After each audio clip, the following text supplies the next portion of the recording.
And welcome back, everyone, to Overtime. Our special guest, Jason James, new appointed women's basketball coach at Mississippi Valley State. Last block, you took us on that ride from this past season, magical ride to end on such a high note, winning 4 out of your last 5, making the SWAC tournament, upsetting Alcorn, Jackson State, FAMU there in the SWAC tournament. But we know about just this past season, but prior to your arrival here at Mississippi Valley State, we're going to dig into in this block. You were born in Cincinnati, Ohio. Tell me a little about how you got started in coaching. Was this something that you always wanted to do when you look back on your life growing up in Cincinnati? Yeah, I think I always wanted to be a coach. I started out playing at Winton Woods High School, grew up in Forest Park, a suburban area outside Cincinnati, probably about 20 minutes from downtown.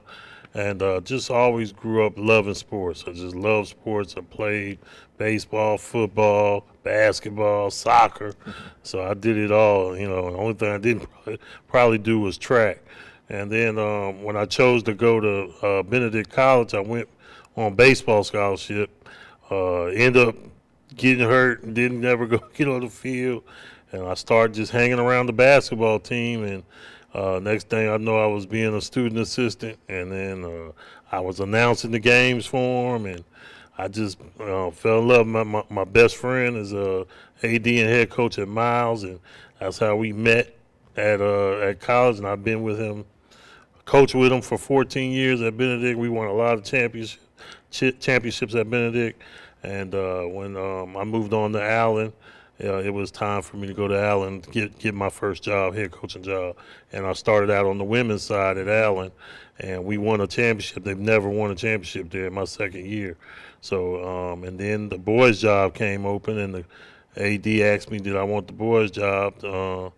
And he moved me over to the men's job, and that's how we were successful there in the NAIA. They transitioned into Division II my last year, and then took a year off, and then got the call to come to Valley, and it's been good since. Now, I know so many young athletes, I have to raise my hand, we grow up wanting to become professional athletes. Was that ever a dream of yours growing up in Cincinnati, that you wanted to maybe play professional basketball or play professional baseball? Yeah, I mean, it always was to be a professional, wanted to play professional.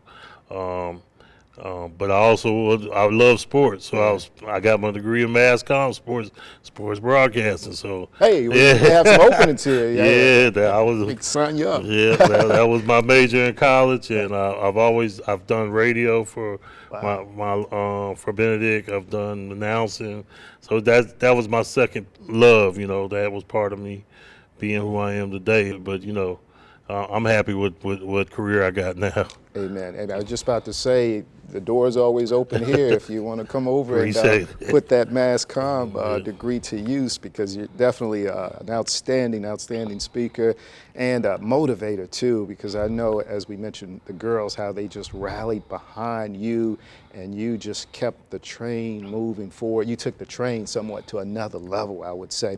So another interesting nugget too, Coach, about you that maybe a lot of people don't know. No, back in 1997, I believe, the 2004, you were a part of the U.S. National Guard. Tell me a little about that experience, and is that something that you even considered as well, making the armed forces a career? Well, I joined it, my family, my cousins, and they were all in it. Most of them went full time, and they taught me into it, so I went into it just to get a little discipline, and that's what it did for me. It disciplined me, and you know, always thankful for the moments that I had in there. And I was when I did my basic training, I was actually in Oklahoma at Fort Sill, and then I just served the state of South Carolina once I got done. But it was a learning curve for me. It was different, but it also helped me as well and shaped me into who I am today. In what ways did it help you? Well, just helped me with discipline and listening at the same time, and just give you more respect for life and your country. Definitely serving your country. So and being around different cultures, different people. So you learn different people, and I've always been people's person. So it was a good experience, and I'll never regret doing it. All right. We appreciate your service too, Thank Coach. you. Thank you. Well, I tell you, we're going to take our last time out of overtime, but when we come back, we're going to talk a little about the future for Valley State women's basketball, because we were talking earlier before we sat on the couch. This transfer portal has really shaken up the entire college athletic landscape, and that even applies to Valley State women's basketball moving forward. So going to touch on that and also find out a little about what it's going to take Valley to the next step in terms of women's basketball. Coach Jason James joining us here on Overtime. We'll be right back.